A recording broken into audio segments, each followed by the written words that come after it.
Hey Jen, so the thing is made.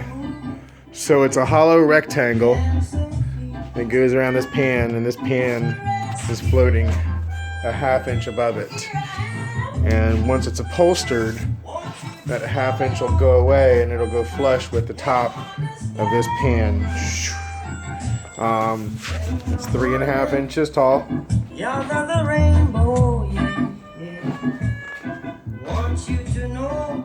And it wraps around the entire thing. And the way that I saw it pictured